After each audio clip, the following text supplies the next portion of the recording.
The British embassy in Ouagadougou hadn't felt this uneasy in years.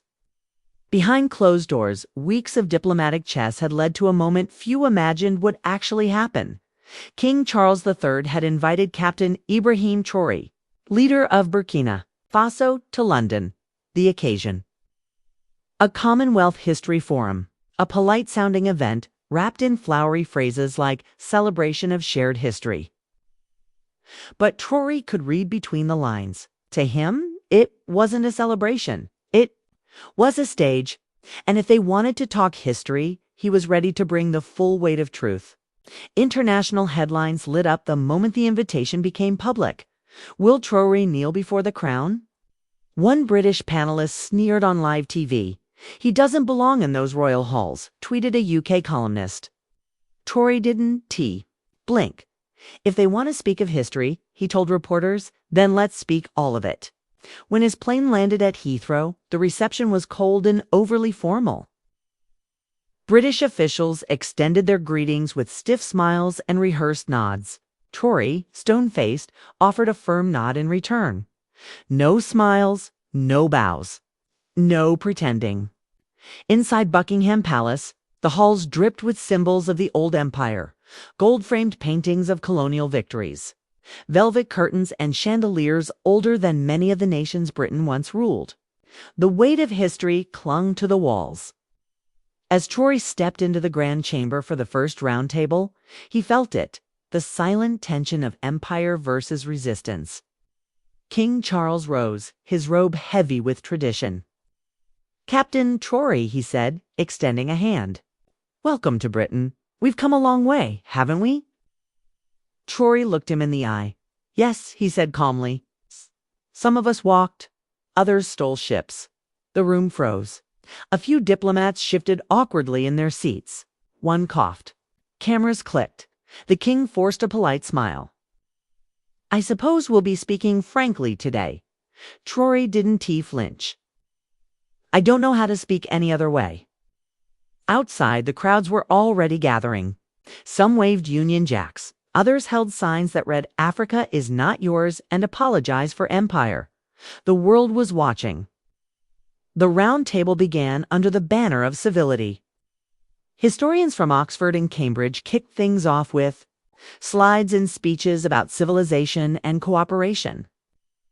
Waiters in white gloves served water in crystal glasses. The opening theme, the legacy of empire. King Charles went first. He spoke with solemn authority. "Our past," he admitted, "has its flaws. But colonization also brought progress. Roads, education, law, structure where there was disorder." He paused, proud of the narrative. Then the moderator turned to Captain Traoré. "Captain, your perspective." Traoré leaned in slightly, voice steady but loaded with purpose. "You talk of civilization as if it were a gift. But real gifts aren't taken with guns." He looked around the room. "You didn't build roads for us. Coup! You built them to move our gold. You didn't teach us law. Coup taught us obedience. And the jewels in your crown, they aren't heirlooms. They're the stolen bones of our ancestors." A hush fell over the room. One historian tried to interrupt. The moderator raised a hand. Let him speak. King Charles looked visibly uneasy. "Without British institutions," he asked, "where would Burkina Faso be today?" Traoré's eyes narrowed. "Free, maybe not rich, maybe not industrial, but free." The king shot back. "What about the violence within your own tribes, the divisions?" Traoré didn't miss a beat. "You didn't stop the division. You fed it. You funded it. Okay? You drew borders that cut through languages, cultures, families. You didn't inherit conflict. Okay? You designed it." The silence was louder than anything spoken. The moderator quickly moved the conversation forward.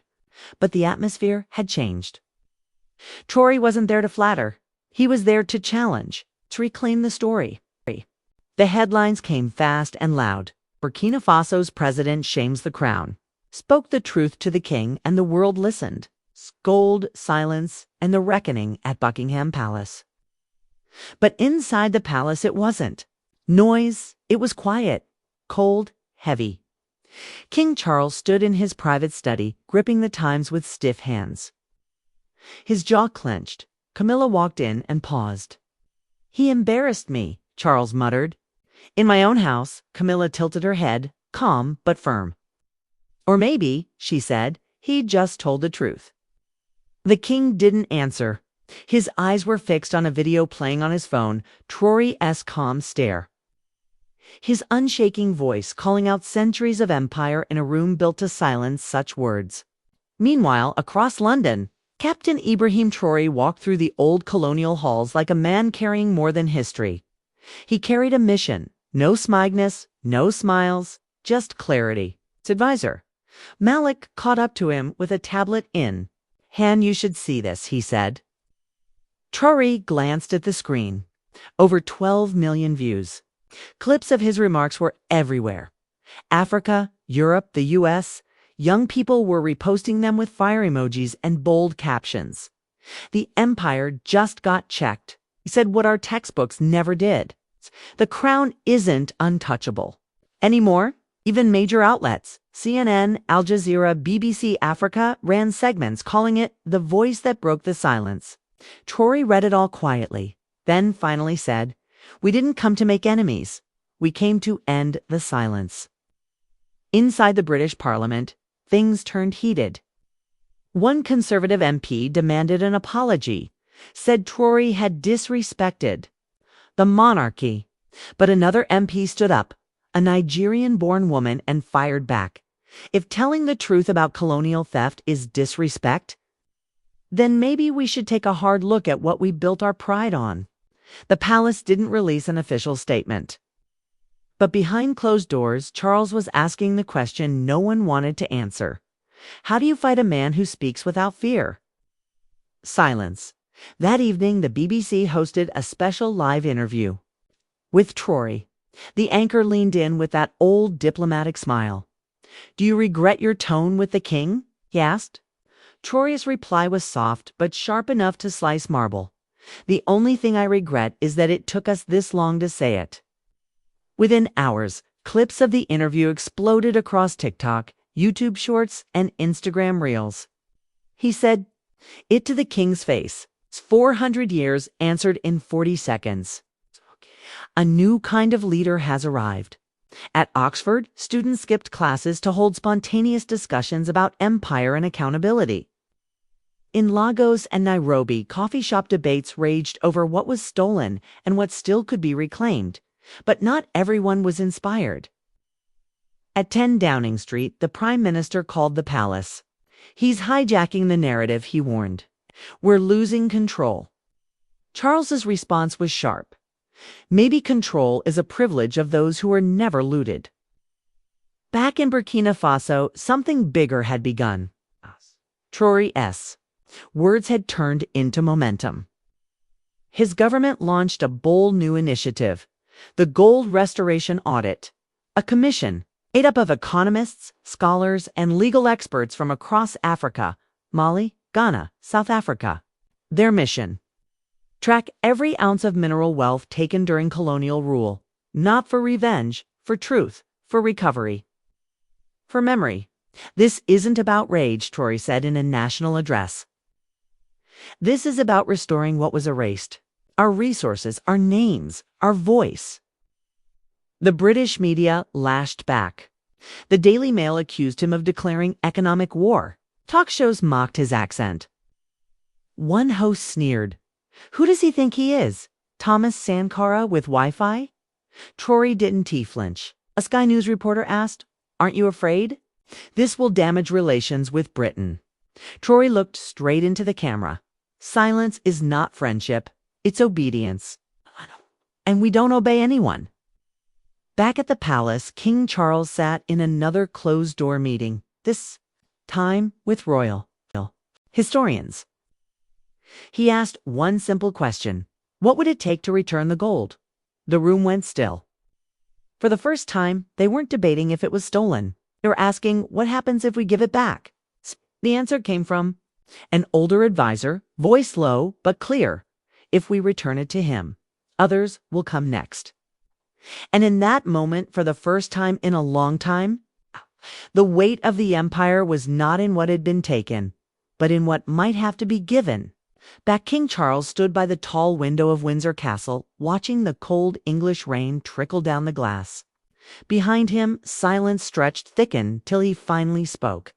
"They're already knocking." It had started with a sharp line in a gilded room. One man, one voice, challenging centuries of royal storybooks. And now that voice had set something loose. Across the globe, the impact was undeniable. In Jamaica, the Prime Minister addressed the nation. "It's time Britain joins us in real talks and reparations. On justice." In India, a member of parliament repeated Traore's words in the chamber.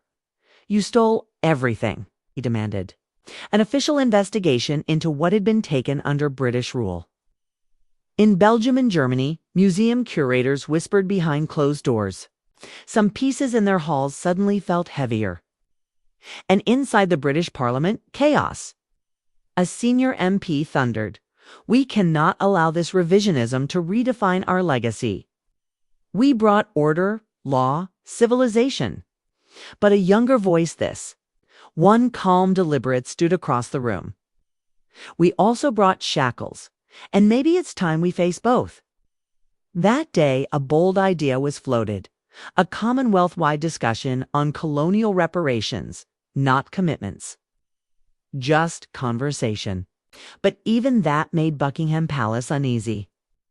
Polls were shifting. Public confidence in the monarchy dipped below 50%, a line not crossed in decades. And it wasn't just the outside world. Inside the palace, even the air felt different. Late one night, Charles called in a senior aide. "I need to speak to him," he said. "The president of Burkina Faso." "Yes, but not on camera, not on BBC. I need to know what he really wants." The aide paused. "And if it's something we can't give?" Charles sighed. "Then we face that. And we live with the truth." A week later, a letter arrived in Ouagadougou. It wasn't from an ambassador. It was signed by Charles himself. A private invitation. No press, no handlers. Just two men. One room and the weight of empire between them. Traore, read it. Once, then smiled just a little. The time had come. Not for performance, but for honesty. Geneva, neutral ground. No flags, no microphones. No security flanking their sides. Just a snow-covered estate. 2 chairs, 1 table. King Charles entered first, coat heavy, footsteps slow. Traore followed, dressed in plain fabric, holding a simple notebook. No greetings. Only silence until the king broke it. "I wanted to meet the man who called my country a thief." Traore's voice was steady. "Your country didn't just steal. It built an empire from what it stole." The words sat between them like a fire that neither man reached for, but both felt. Charles looked away. "I was raised with maps and portraits of explorers. They told me it was glory. They left out the blood. And now that the blood is rising from the earth," Traore said quietly, "you want to talk?" Charles stared at the snow outside for a long time, then finally turned and asked, "What do you want from me?" Traore placed the notebook gently on the table. "Not your money. Not the kind of apology written by lawyers. I want one thing from you.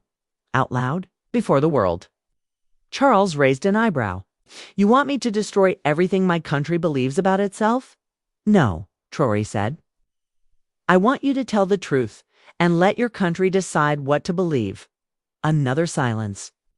Then the king spoke, barely above a whisper. "You'll destroy me." Traore didn't blink.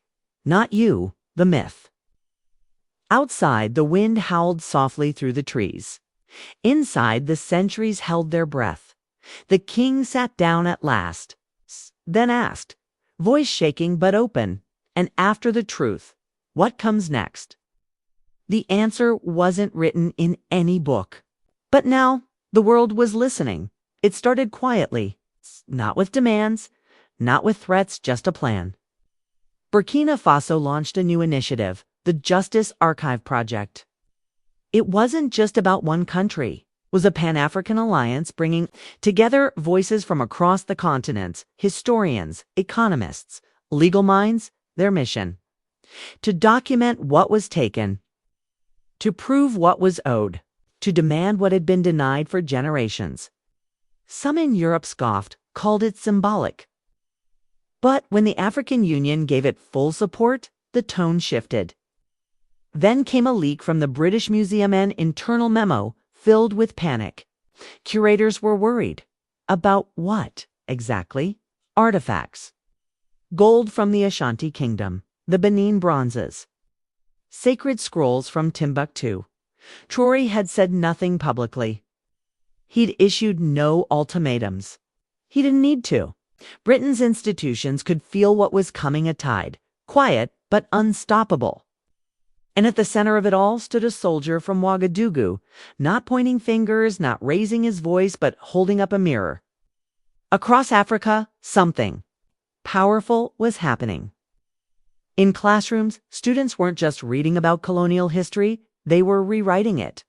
Hashtags like #We remember everything and #restitution now dominated social media. In Senegal, a museum unveiled a bold new exhibit, The Looted Century. At the entrance, a sign read, "To return what was stolen is not charity. It's justice delayed." And in London, young people took to the streets. Banners waved in front of Buckingham Palace. "Not in my name. The sun has set. Accountability begins at home." King Charles disappeared from public view.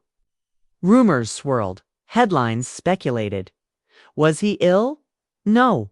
He was shaken. Inside Windsor Castle, he confided in a trusted royal historian. "Thought the truth would bring peace," the king whispered. "But maybe people aren't ready for honesty." The historian, a man who had spent his life studying buried stories, looked at him gently. "Truth doesn't bring peace, Your Majesty. It brings clarity. What we do with that clarity, that's where peace begins." In Burkina Faso, President Traore faced his own storm. Investors hesitated. Diplomats backed out of meetings. Critics warned of isolation. He stood firm. "We're not here to ask," he told his cabinet. "We're here to expect." He wasn't playing politics. He wasn't chasing applause. He was aligning with something deeper than diplomacy, justice. They thought Africa would be satisfied with loans and smiles and half-written textbooks. He said, "But we are no longer content with being included. We want truth. We want dignity. And we will not be quiet." Some ministers looked uneasy. They didn't care, because by now the world had realized Burkina Faso wasn't just a country anymore. It was a voice. Then came the day that changed everything. Not a summit, not a press conference. A repatriation ceremony unlike any the world had seen. It happened in Dar es Salaam, under a golden evening sky. One by one, British officials handed over artifacts that had been stolen generations ago: masks, scrolls, gold staffs, sacred items carried away in war. Among the dignitaries stood King Charles, no crown, no throne. Beside him, once again, Ibrahim Traoré. There were no fireworks, no roaring applause, only quiet, heavy, reverent. Charles spoke first. "We do this not to erase the past," he said, "but to stop hiding behind it." Traoré stepped forward, holding a carved lion, figurine taken in 1896. "This," he said, lifting the piece, "is not a gift. It's a wound. But today, we begin to close it." The moment was broadcast live in over 50 countries. Across Africa, families wept. In the Caribbean, elders whispered prayers. In Australia, descendants of indigenous nations watched in silence. Even in Europe, some hearts changed, but others grew restless. In Paris, in Brussels, unease spread. Britain could return what it stole. What would France owe? What would Belgium have to face? Traoré never asked them. He didn't need to. The question was already alive in the world, and the wave kept building. Germany announced reparations for atrocities in Namibia. The Netherlands agreed to return looted art from Indonesia. Not because of violence, not because of treaties, it's because a soldier chose to speak truth. And the world finally stopped pretending not to hear. Back home in Ouagadougou, Traore visited a new museum, the Hall of Return. A place where artifacts once scattered across empires now stood in Burkina soil.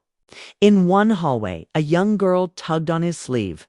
She held a notebook full of drawings. "Are you a king too?" she asked shyly.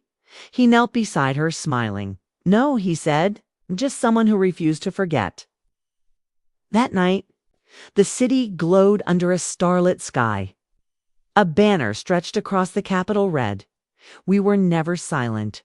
The world just wasn't listening. But now they were. 'Cause history isn't something frozen behind glass. It breathes. It bleeds. It remembers. For centuries, the world told Africa to move on, to be grateful, to forget. But Ibrahim Traoré didn't ask for revenge. He asked for truth. And the answer came from the most unexpected place. A king. Charles didn't fall. He rose. And together, they broke more than silence.